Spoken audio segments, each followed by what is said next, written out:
Well, 680's Richard Southern joins us now. And Richard, it is one hoagie-sized fight. So Subway is suing the CBC for hundreds of millions of dollars. Yeah, do you want this lawsuit with cheese and toasted, Francis? This comes back to a CBC Marketplace show last month.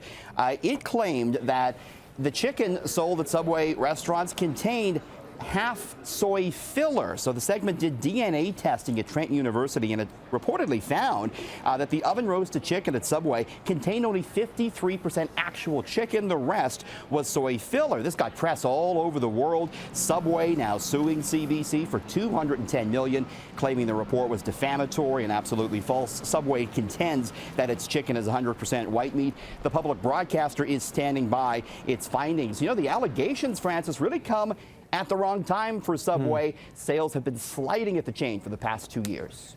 Well, Netflix is dropping stars in favor of a thumb-based rating system. Yeah, it's going to be thumbs up or thumbs down as to whether or not you like or dislike a show. Currently, you know, there's a 5-star rating system. Netflix says this sort of binary yes or no option is easier for users to commit to.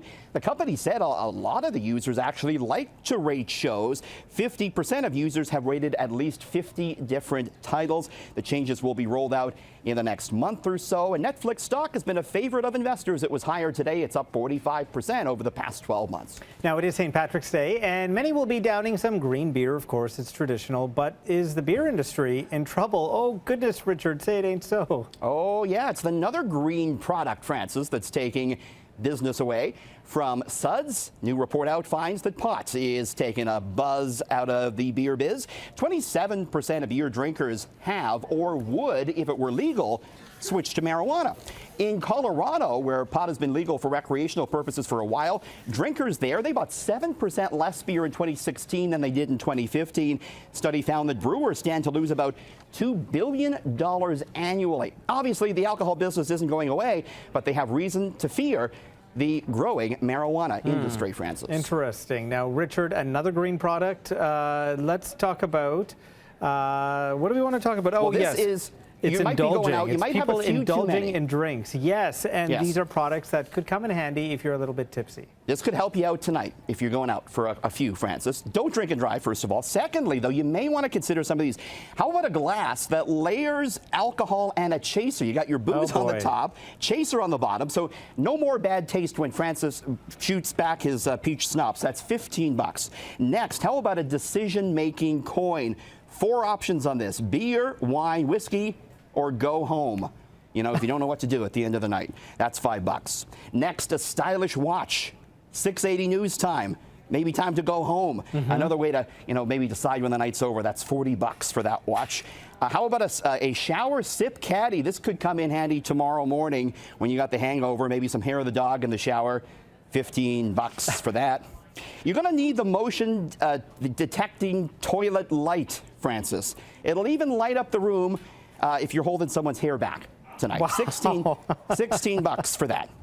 And finally, bedside notebook. You could fill it with drunken notes for your sober self to read in the morning. $10 for that.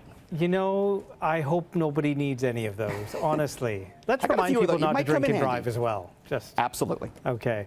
Also, companies are jumping on the St. Paddy's Day bandwagon, hoping for a pot of gold. There is big money to be made. A survey found that U.S. consumers are spending $5.3 billion on St. Patrick's Day this year. Restaurant industry really big on it. So McDonald's out with its Shamrock Shake. Tim Hortons has some green Timbits out. And CityNews went to Krispy Kreme out in Mississauga today, Francis, to look at the green donuts that are rolling off the line. Krispy Kreme went all green for St. Patrick's Day here in Toronto. Look at those things coming out of the hot fat fryer. Doesn't matter what color the donuts are. Well, I've got a box here, and I've got some friends who are very far away. Just come right in here, because I'm not going here. Try it. I think you've got some too, Richard, don't you? I got my green sprinkly donut here. So cheers. Happy St. Patrick's Day. Cheers. Happy St. Paddy's Day. There you go. Okay. Richard? That's good. I feel a little leprechaun. I feel a leprechaun in my coronary artery, I think. Yeah. No kidding. I hope that's a leprechaun down there in my heart. See, I'm sharing with my friends here at City News. Richard, are you sharing with your 680 friends? Us poor depraved radio people have devoured the 2 boxes we had already, actually. All right. Thank you, Richard. Have a good weekend.